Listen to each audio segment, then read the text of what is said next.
Six strangers of Tunguska, they say the truth.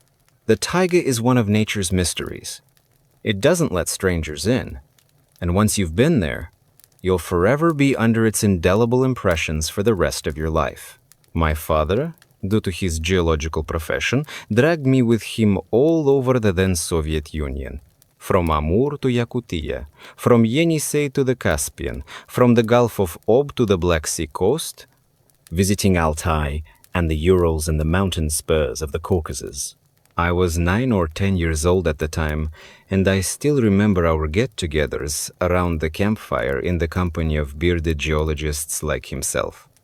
Sitting in a semicircle near the smoldering coals, each prospector began to tell one or another story connected with the taiga, where he had been more than once conquering it in exploration campaigns. It was on one of those evenings, sitting by a cozy, blazing fire, that I first heard that mysterious story that would subsequently haunt me in my dreams for the rest of my life.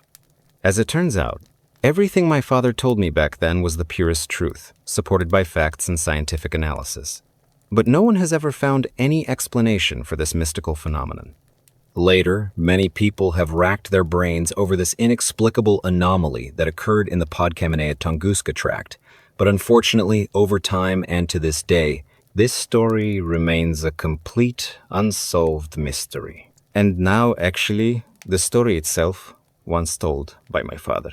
So, somewhere around 1977-1978, my father found himself in the taiga near the legendary Podkamennaya-Tunguska River as part of another expedition. The team consisted of 6 geologists and 2 even guides. It was necessary to examine the area of tributaries and nearby swamps for the presence of minerals, as well as to enter the zone of a meteorite that had once fallen here, which had continued to excite the minds of all scientific circles on the planet since the time of Leonid Kulik's expedition. We had to walk through quagmires, windfalls, deserted areas without trees, moss, and lichen, covering almost 6 to 8 kilometers of impassable route per day. There was not enough strength for more. And besides, we often stopped for unexpected halts due to one or another trouble.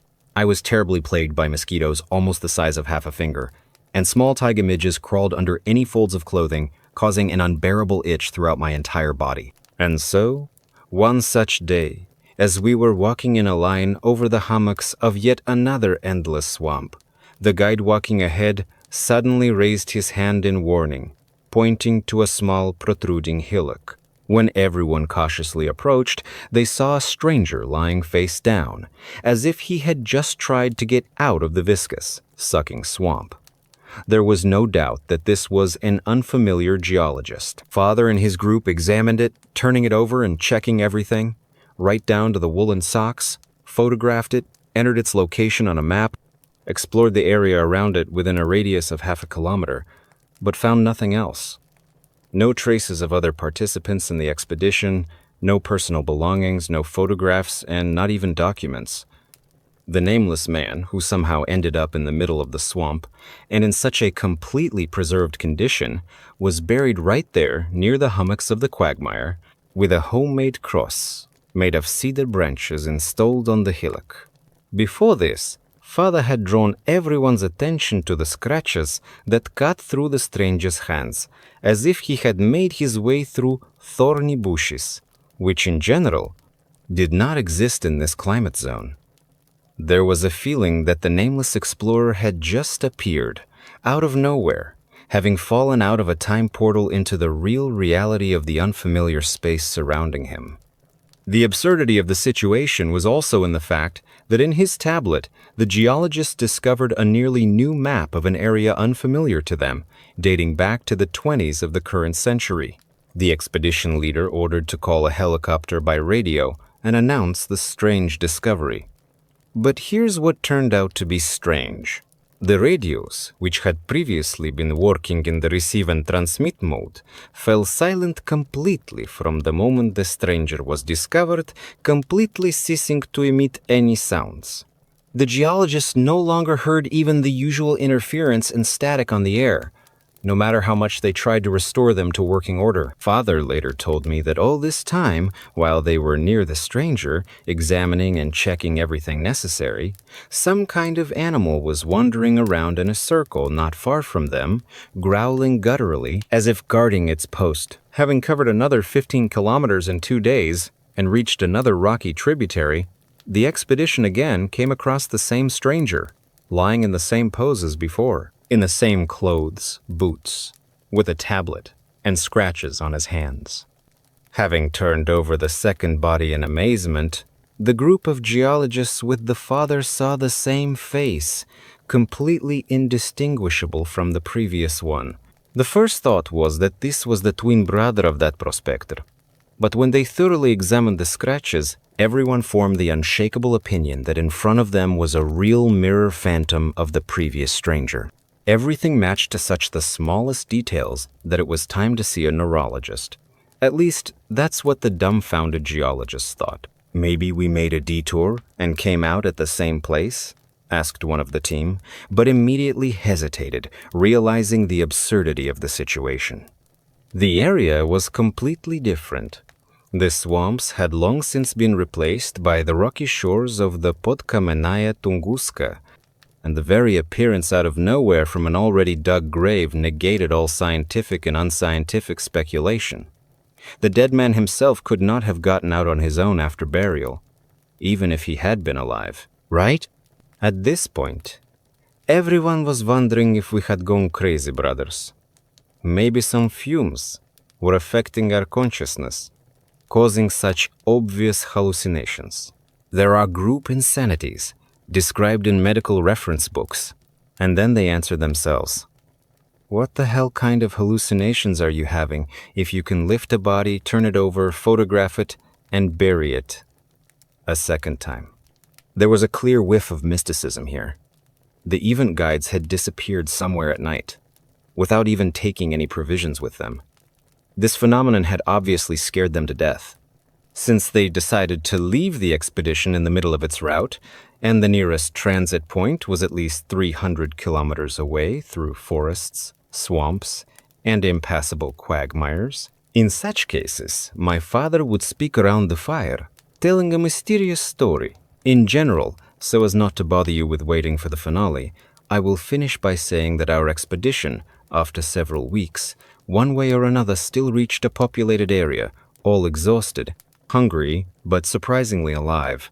During the advancement of the planned route, we counted 4 more identical explorers, always lying in the same pose, the same clothes, and absolutely identical scratches, so fresh that in the end, no one had any doubts about the mental state of the entire group.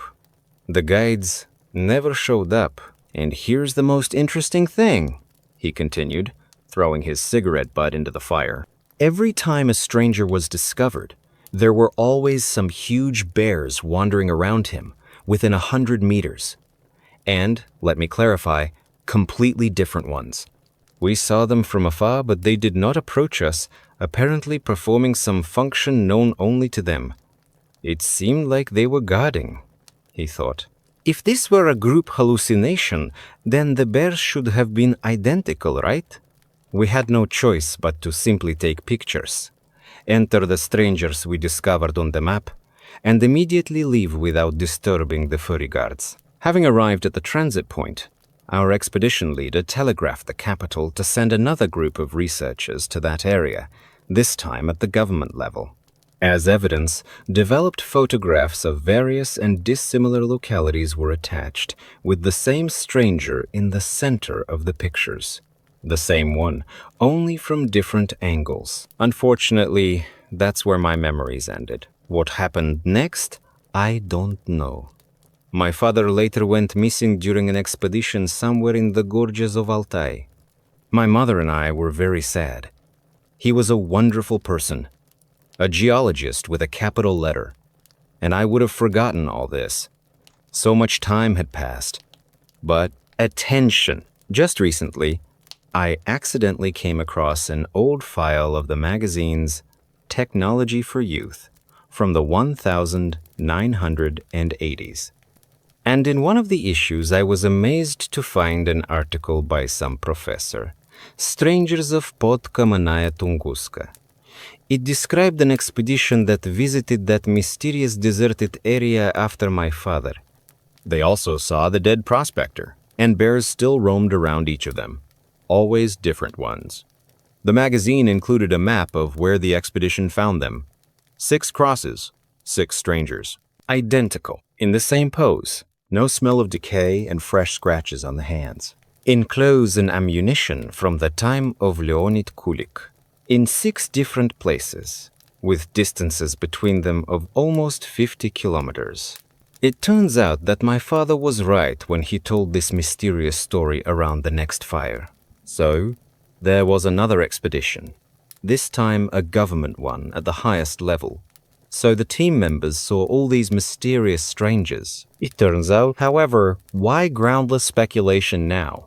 I leave it to the reader to figure out this inexplicable and incomprehensible phenomenon. I have merely conveyed my father's story, and you say miracles don't happen